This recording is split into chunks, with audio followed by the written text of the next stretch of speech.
Taekwondo repeat an oath at the beginning of class to remind them of their obligations as a martial artist. And in it, it says the students will be a champion of freedom and of justice. But martial arts master Dean Siminoff in Nelson says that part of the message is often forgotten. And he's taken it upon himself to remind people of their oath. Dean Siminoff is the founder of Martial Arts for Justice, and he joins us now. Hi, Dean. Hi there, Audrey. How are you? I'm great, thank you. Dean, how are you reminding people of this oath? Well, we started back in 2013, 2014, a fundraising campaign called Breaking Boards, Breaking Chains, and that fundraising campaign raises funds for an organization called International Justice Mission, and their mission is to protect the poor and vulnerable from violence around the world. And so as we raise money for IJM, we educate the students about the importance of being active in that student oath. What makes you think that students have forgotten this oath to be champions of justice? Well, we could just see there's hundreds of millions of martial artists around the world, even just in the disciplines of Taekwondo. There's hundreds of millions of students that practice that. And my feeling was just that if we were all mobilized and active against the problems around the world, especially violence against the poor and vulnerable, we could literally wipe out that problem, and it is one of the biggest, almost hidden problems of our age right now. What made you personally want to take this fight on?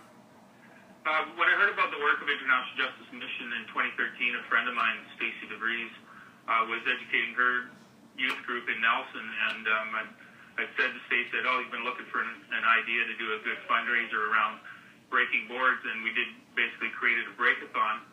And that breakathon, as the students went out to raise money from donors, they would ask for $10 or $20 per board, and for every $10 or $20 that was raised, the students would get a board to break.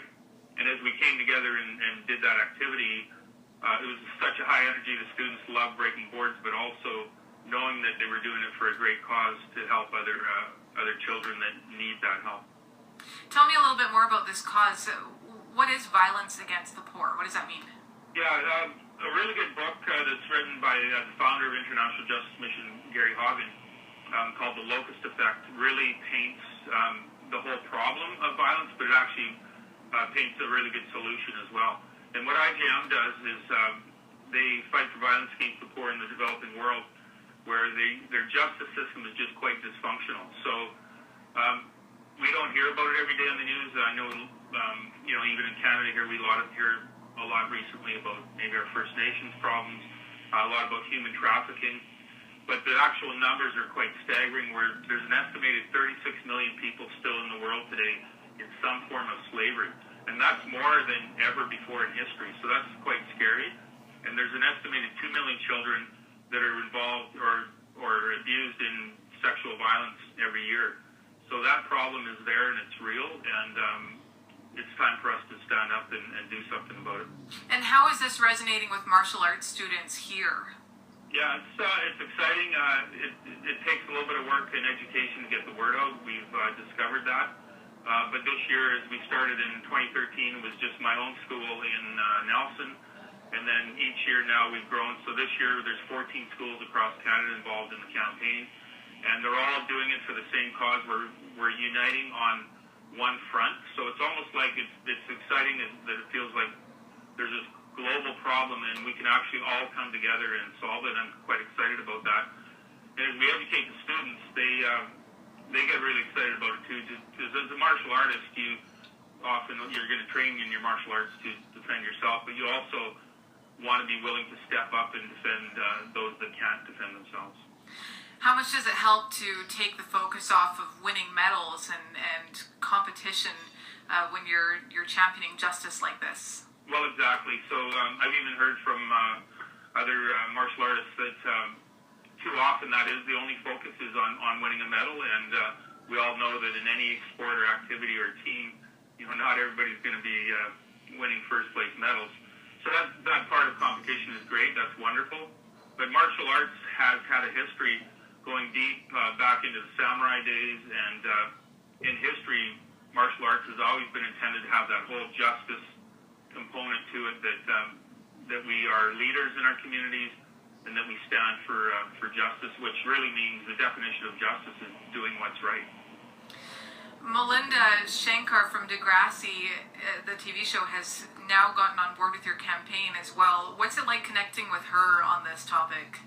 Yeah, it's quite exciting to have somebody like that. As I talk to other martial arts school owners, and then now celebrities and people that have some experience with martial arts, and they see what we're doing, and they see the vision, and they come alongside us, that's really encouraging.